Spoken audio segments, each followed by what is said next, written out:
বিসমিল্লাহির রহমানির রহিম। আসসালামু আলাইকুম প্রিয় শিক্ষার্থীরা, তোমাদের জন্য ইংলিশের আজকে খুবই একটি স্পেশাল ক্লাস নিয়ে আসলাম, যেটা হচ্ছে যে সেন্টেন্স। আজকে ক্লাসটা সেন্টেন্স গুলো তোমাদের কাছে সেন্টেন্সটা একেবারে ইজিলি হয়ে যাবে, তোমাদের কাছে মাখা মাখা লাগবে সেন্টেন্স ক্লাসটা একেবারে মধু মধু, ঠিক আছে? তো তোমরা যারা সেন্টেন্স নিয়ে খুবই বিভ্রান্তের মধ্যে আছো, সেন্টেন্স ততটা ভালো বুঝো না, তোমাদের জন্য আজকের ক্লাসটা খুবই স্পেশাল।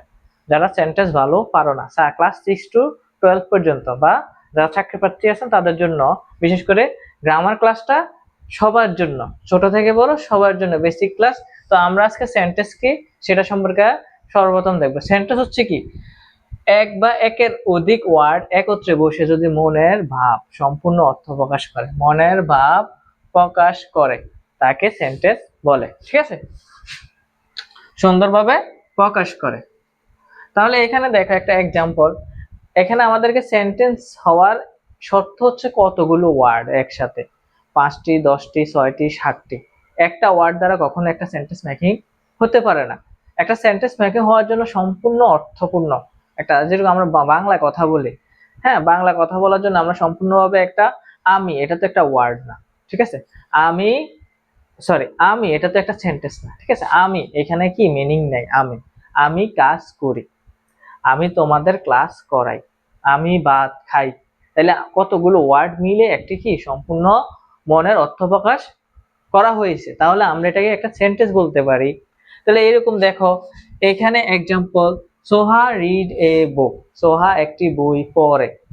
সোহা রিড, এটা কি একটা সেন্টেন্স হবে? সোহা পড়ে, কি পড়ে? সম্পূর্ণ অর্থ প্রকাশ হয়েছে, কি পড়ে? বই পড়ে, ঠিক আছে?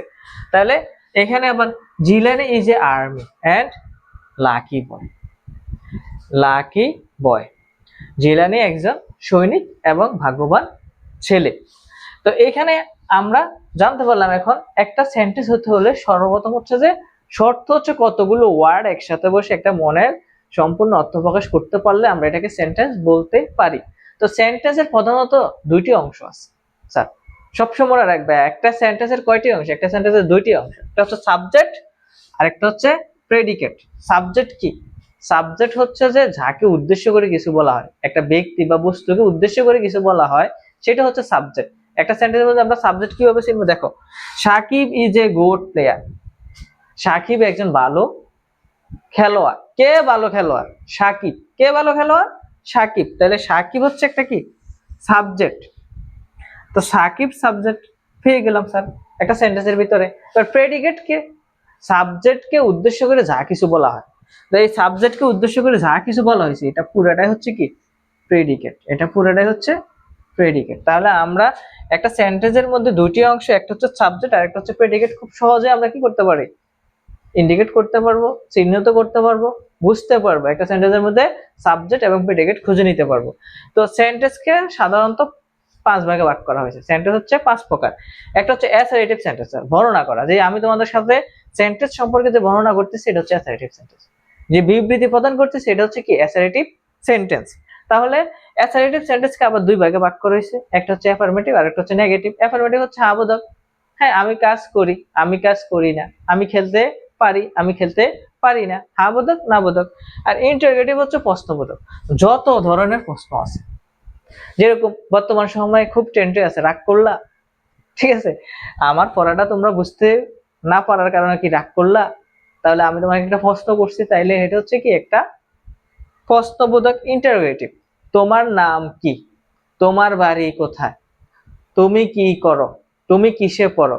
এরকম হাজার হাজার লাখ লাখ আমরা প্রশ্ন করি মানুষকে। তো এই প্রশ্ন করাটাই সাধারণত বলা হয় ইন্টারোগেটিভ। তাহলে ইম্পারেটিভ হচ্ছে আদেশ। আদেশ কি? আমাদের সাধারণত হচ্ছে যে ফ্যামিলিতে যারা বড় আছে, ছোটদেরকে বলে না, এই কাজটা করে ফেল, এই বাজারে যা, এই খেলতে যাবি না, হ্যাঁ পড়তে বস, পড়াশোনা কর।